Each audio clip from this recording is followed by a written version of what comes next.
What the heck is up, you guys? It's your boy Ace, aka Animated Heroes, here back with another action figure review. Today we're going to be taking a look at none other than the Good Smile Company Jujutsu Kaisen Greatness Figma Kento Nanami. And I'm sure you guys, like myself, love JJK, so let's go ahead and dive right into this figure, starting off with the sexy packaging. Now for the packaging, as you guys can see, Figma did condense it compared to what it used to be, thankfully, because it saves me a lot of shelf space. You got the window where you can see the figure as well as some of the accessories. You've got images all along the package. It says 570 here. That's the product number. It says Kento Nanami. You got some logos and all of that. Along the package, here's an image up top. Here's an image on the bottom. You got this image right here on the side. This one, full body image on this side. And then you got some poses you can get the figure into on the upper side of the back, and then a bunch of stuff that I can't read because I imported this figure. Now anyway, let's go ahead and bust this guy out so we can see what it's all about. If you follow me on Instagram, then you will already know that I wasn't exactly the most excited for this figure after I saw Rockchala's review. And it's because he had some issues with his that could potentially be universal. Now, I messed around with a little bit. Some of the issues he had, I don't think that I have, but again, I haven't messed around with it enough. You guys are going to be getting a fresh review from me straight out of the packaging, so we'll be discovering all of the problems together, but I do already know what to look out for, so if I have those same issues as him, I'll definitely be pointing it out. But overall, there are some things that I am very pleased with, and I want to make sure to get those out of the way first. This figure looks good, man. The only issue I really have is that I don't care for how the arms kind of have to pull out from the shoulder in order for them to hang by his side, but it's the same way with all of the JJK figures. It is a problem, but I can't act like I'm surprised about it. Another thing I like is the height on this guy. He's taller than I was expecting him to be. For a Figma, he's a very good height, and I'll show some size comparisons a little bit later, which I'll mention again once I do the height, but he's tall. He is what I think Nanami should be. But anyway, let's go ahead and take a closer look so I can show you guys some of the details. Now, straight up, man, if you look at this guy, this is definitely Nanami to a T. I love that they actually sculpted like the lines that are drawn on his face to where you can see he kind of looks a little bit stressed out. But it's Nanami, man. He's got all the riz. They did very good with this hair sculpt. One thing I do want to say is he does have the hunchback that Rockchala mentioned. Now, it doesn't bother me as much as it did in his video. I don't know if his was worse. I don't think that could be a thing, but having it in hand, it's not that bad. Like he said, Nanami is a guy who should have the best posture, man. He just looks like a very well postured type character, but it's not that bad in person. Now, this could just be my copy, just throwing that out there, but it's not that bad. It looks a tad bit off, but it only kind of looks like he's looking forward, and that's not me making an excuse for this figure. He definitely should be standing up completely straight, but this isn't something that will bother me. I just want to throw that out there, but I'm still not making an excuse. Now, when it comes to the suit, this thing looks good, man. I really think that they should have added a tad bit of shading, especially for the price point, but the sculpt work and everything is very good. The plastic feels nice. I don't really care for these slits right here, but Figma's always putting slits in areas where they shouldn't be. We'll talk about that later. But overall, all the way down to the shoes, man, he looks good. I honestly feel like they should have painted the shoestrings a different color just to kind of make the shoes pop, because it's just like a light brown and then a dark brown at the bottom of the shoe. That could have made it look a little bit better, but overall, man, it's not bad. I love what they did with the tie. It looks good. The glasses, of course. This looks like Nanami, as it should. Now, I do want to go ahead and throw these problems out there. First of all, this figure is expensive, man. Figma figures are usually pretty expensive, meaning I'm not going to give them a pass when it comes to paint imperfections. Why do I have a black scratch right here? That right there is a no-no. Why do I have a black scratch right here? Why do I have a slight scratch on his forehead that hopefully I can get off? Now, it's kind of blocked by this strand of hair. You guys probably can't see it, but that's not cool, man. I'm going to try to rub that off, but who knows, man. I don't like that at all. Nothing on the back, thankfully, but that's not cool. Now, one other issue I want to point out, the legs are a tad bit on the loose side. Why? I don't know, man. No shock oil has been added or anything. I'm not feeling the whole leg loose. Like, again, this figure is expensive. Figma, these are issues we should not be having. And honestly, I don't think this is a problem with any of their other JJK stuff. So how they slipped up on Nanami, I don't know. That's just kind of whack to me. Now, he will hold a pose, but I don't know, man. I'm just not feeling that at all. As you guys can see, that leg just kind of jerks back. Like, what the heck is that, yo? Come on now. Come on now. And then the fact that they went all out on this crazy crotch piece and it doesn't even do anything to help the articulation is whack. But yeah, some ups and downs already. But anyway, let's go ahead and put him back so we can see how tall he stands. Moving on to his height, to the very top of his head, as you guys can see, he's approaching well, he's just shy of 6¼ inches. So very tall for Figma especially. And I can't wait to get to the size comparisons so I can show you guys just how well he actually fits in with not only Figma figures, but also SH Figuarts. Moving on to the articulation, this is where we run into a few problems, but not many. First off, he doesn't really look up much at all. That's about all you're going to get out of that.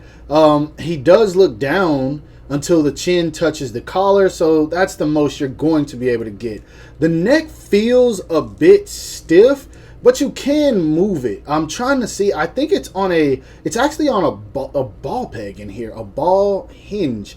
I can't pull that off, but yeah, very, very weird design choice for the neck, but it is limited. I wouldn't move it around too much. It just feels like you'll stress that joint and eventually it's going to break. But he does have tilt. I would try to keep it to left and right as much as possible.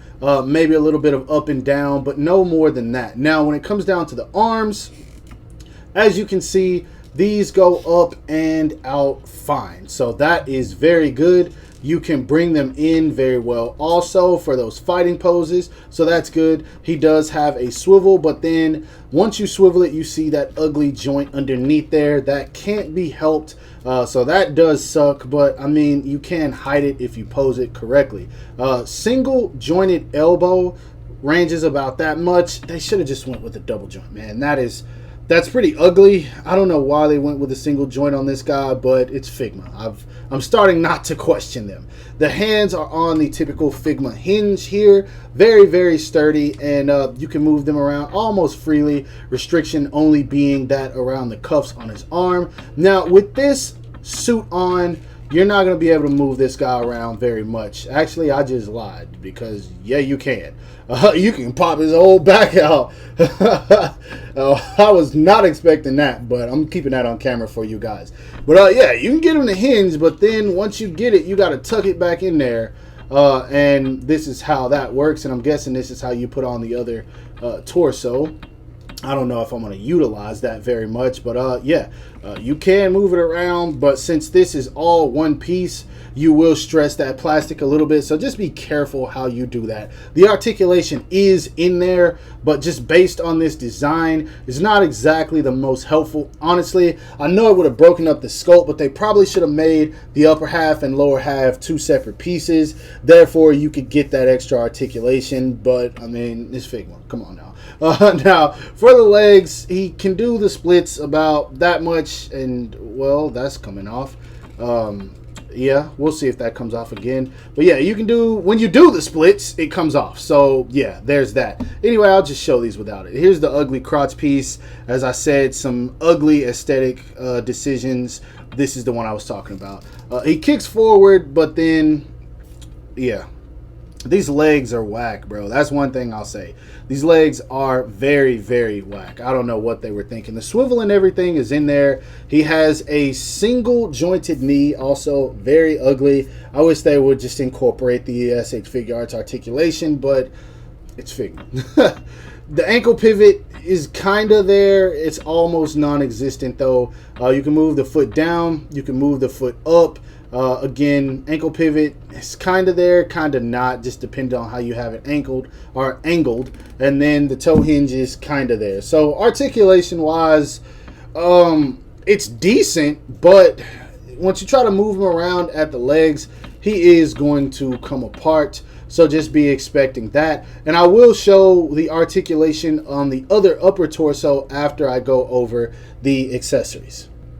Now, when it comes to accessories, you definitely get a decent amount with this guy, and I still feel like we should have got a few more, but it is what it is. First off, he does come with a neutral face with the glasses on or goggles on straight out of the package, a pair of fist hands. He comes with a face where he is talking, or you can use this for battle. You can even use it for when he's attacking, because Nanami never really shows much expression even when he's battling. And then you come with this face where you see his eyes.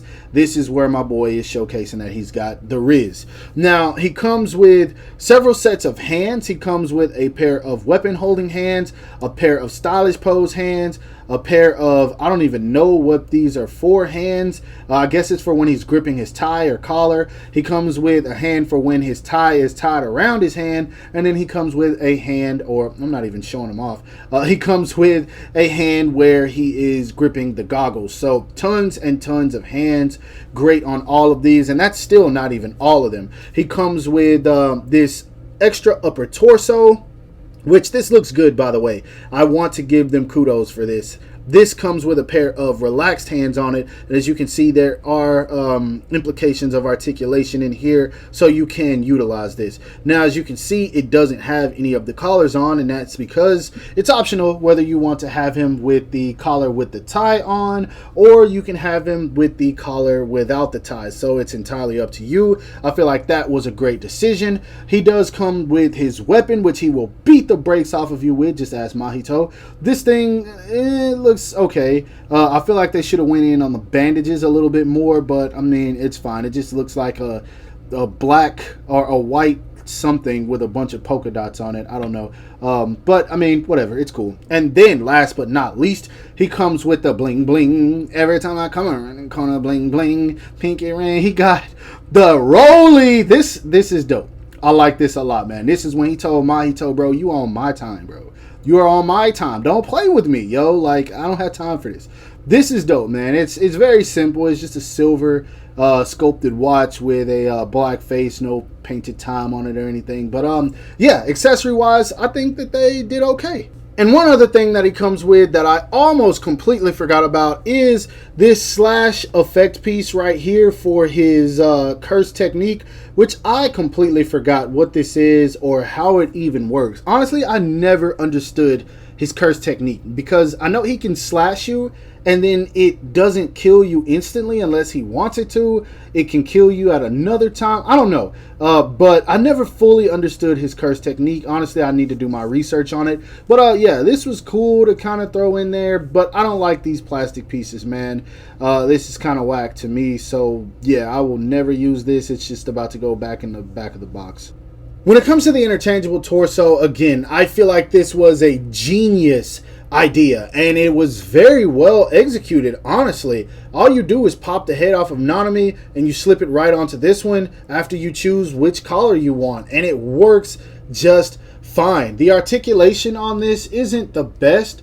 The arms go up and out about that much, which I think that's fine. Now, when you want to bring them in, you can bring them pretty far in, so that's not bad at all. The only limitations you have are at the waist, because, and this is why I said not bad instead of great, because at the waist it is very loose, and articulating this guy, it's just going to come apart. All the articulation is there, but no matter how you move them, that's what's going to happen. So I don't know what's up with that, man. This thing should plug right in and stay on, but it doesn't. And honestly, if it's not pushed all the way in, if you just grip this upper piece, the lower half is going to fall off. So for instance, I barely touched that, and it's just coming off. So That's why I say it's not great. But everything else is good. The articulation would be decent if you could utilize it at the lower torso, man. I'd give this a full-on pass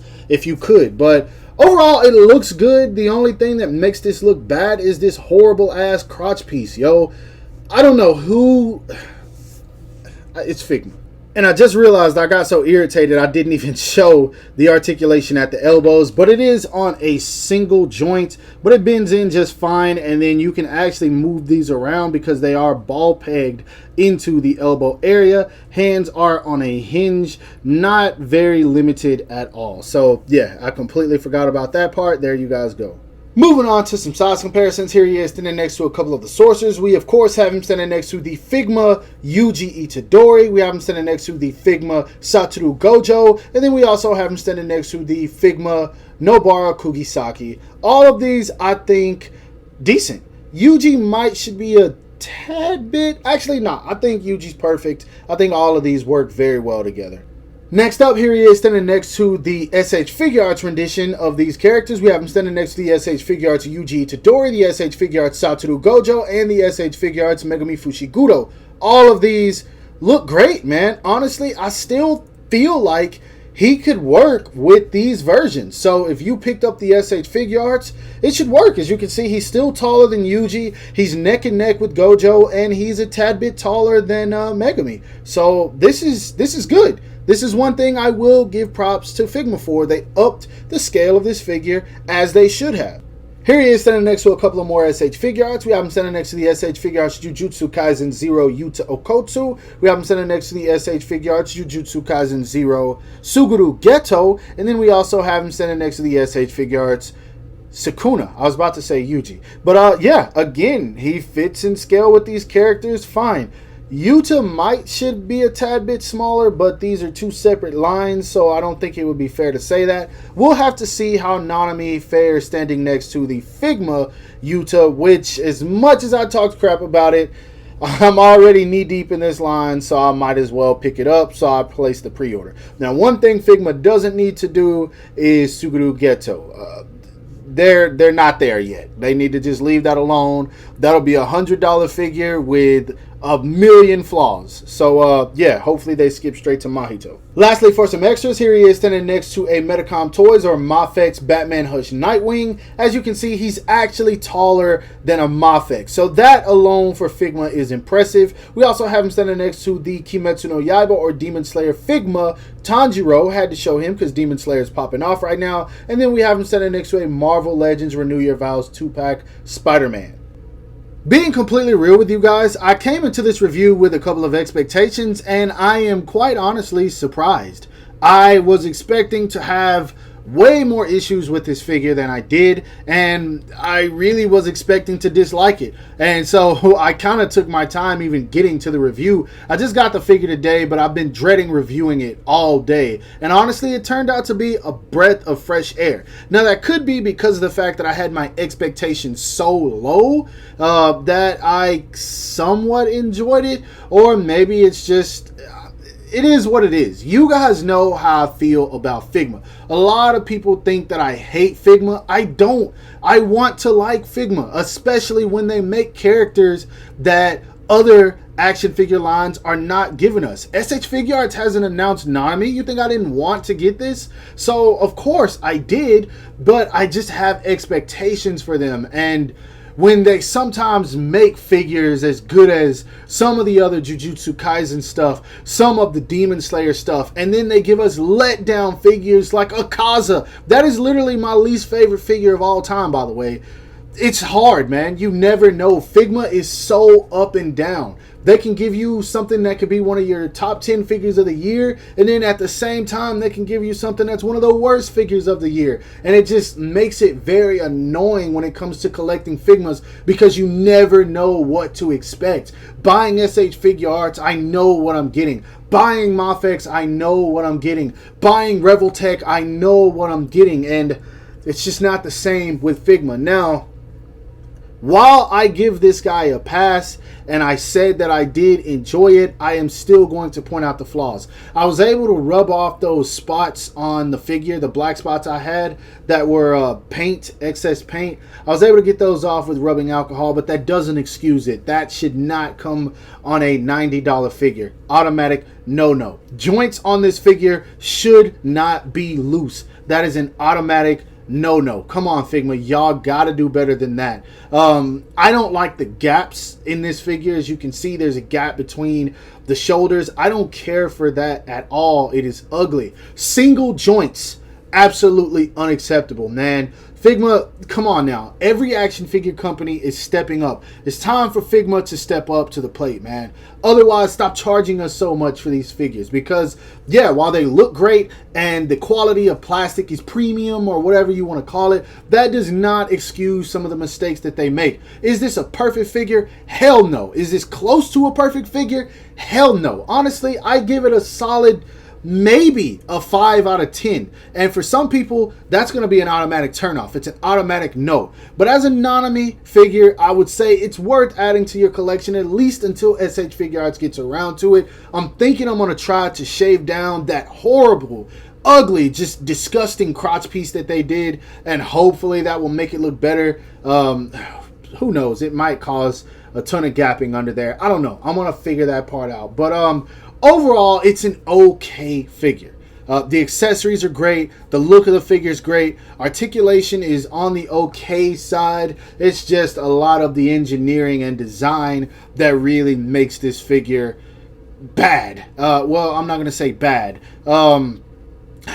I don't know. I don't even know what to say when it comes to Figma anymore. But I do think it's worth picking up. Hopefully this is one that doesn't sell out and will eventually go down in price so you guys can get a discount on it, because I definitely don't think it's worth 80 bucks. But if you're a fan of the character, as I am, or you're a fan of JJK, I would say pick it up. Anyway, I'm beating a dead horse at this point. I hope that you guys enjoyed the review. If so, don't forget to give it a thumbs up. That always helps me out. Subscribe to my channel if you haven't already. Make sure to hit the bell icon to be notified whenever I upload new content. And last but not least, follow me on everything you see listed in the description below to keep up with my activity outside of YouTube. Hope you guys have a great rest of your day. Stay safe wherever you are, and bye.